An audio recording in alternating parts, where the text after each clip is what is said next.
வேலுண்டு வினையில்லை மயிலுண்டு பயமில்லை குகனுண்டு குறைவில்லை கந்தனுண்டு கவலை இல்லை நற்பவி. ஹலோ மக்களே, நான் பார்த்தீங்கன்னா சஷ்டியில் செவ்வாய்க்கிழமையில் பண்ண பூஜை தாங்க இது.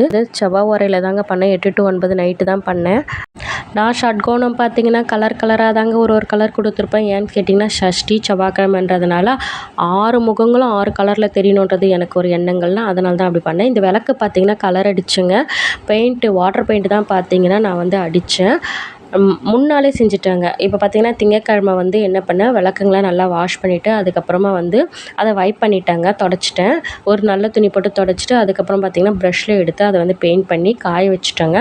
அது ஃபுல்லாக மறுநாள் ஃபுல்லாக காஞ்சிடுச்சு. காஞ்ச பிறகு பார்த்தீங்கன்னா அதை தொட்டு காமிப்பேன் பாருங்கள் உங்களுக்கு. அது வந்து கலரே ஒட்டலைங்க, அவ்வளோ அழகாக இருந்தது. அதுக்கப்புறமா தாங்க நான் வந்து தீப வழிபாடை மேற்கொண்டேன். தீப வழிபாடு பண்ண சொல்ல பார்த்தீங்கன்னா வெத்தலை தீப வழிபாடு தாங்க பண்ணேன். வெத்தலை தீபம்னு சொல்லிட்டு சொன்னிங்கன்னா அது காம்பை கிள்ளிடணுங்க. நான் உங்களுக்கு வழிபாடு முறையில் செஞ்சு காமிச்சிருப்பேன் பாருங்கள் மக்களே. காம்பை வந்து கிள்ளிடணும்.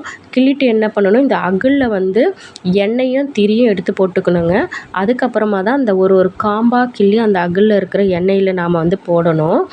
போட்டு பார்த்திங்கன்னா வெறும் வெத்தலையை தாங்க எடுத்துக்கணும். காம்பை கிள்ளி அகலில் போட்டுட்டு வெத்தலையை வந்து எடுத்துகிட்டு மஞ்சள் குங்குமம் வச்சு அப்புறமா தாங்க அந்த வெத்தலைக்கு அந்த ஷட்கோணத்து மேலே வச்சு அதில் வச்சு நம்ம வந்து தீபம் ஏற்றணும். இது தாங்க இதனுடைய வழிபாட்டு முறை.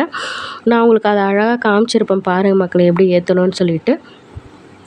சரவண பவ இப்படி தாங்க நம்ம வந்து விளக்கேற்றணும். நான் ஏற்கனவே உங்களுக்கு சொல்லியிருப்பேன் பாருங்கள் மக்களே.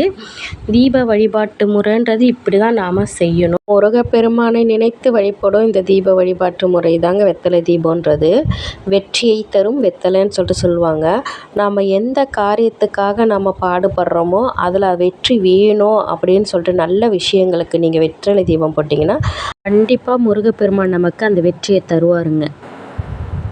என்னுடைய வேல்மாறல் மகாமந்திர பூஜை பார்த்திங்கன்னா 29வது நாள் இன்றைக்கி சஷ்டியில் நிறைவேறிடுச்சின்னு சொல்லிட்டு சொல்கிறப்ப எனக்கு ரொம்ப ஆனந்தமாக தாங்க இருக்குது.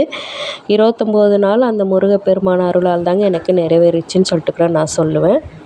இப்போ நாம் தினமும் சொல்கிற குமாரஸ்தவம் பாம்பன் சுவாமிகள் ஏற்றது 44 அடியில் இன்றைக்கி 4வது அடியினுடைய தொகுப்பு சொல்கிறேன் கேளுங்க மக்களே. ஓம் ஷட்கிரீடபதையே நமோ நம. ஷட்னா 6, கிரீடம்னா தலையில் அணிந்திருக்கும் தலைவனுக்கு வணக்கம் வணக்கம். பாம்பன் சுவாமிகள் இயற்றி இந்த குமாரஸ்தவம் நம்ம டெய்லி படித்தோன்னா கனவுல கண்டிப்பாக முருகப்பெருமான் வருவாருங்க. ஏன்னு கேட்டிங்கன்னா அவருடைய அங்கங்களாக வகுத்து தொகுத்து நமக்கு கொடுத்துருக்குறாருங்க. கண்டிப்பாக அப்படிப்பட்ட முருகப்பெருமான் நம்ம கனவுல வருவாருங்க. இதுதான் அவருடைய குமாரஸ்தவத்தில் சொல்லப்பட்டிருக்குங்க. நான் போடுற இந்த வீடியோலாம் உங்களுக்கு பிடிச்சதுன்னா லைக் பண்ணுங்கள், ஷேர் பண்ணுங்கள், மறக்காமல் என்னோட சேனல் சப்ஸ்கிரைப் பண்ணிவிடுங்க மக்களே. பாய். அடுத்த ஒரு நல்ல வீடியோவில் உங்களை நான் சந்திக்கிறேன். வெற்றிவேல் முருகனுக்கு அரோகரா.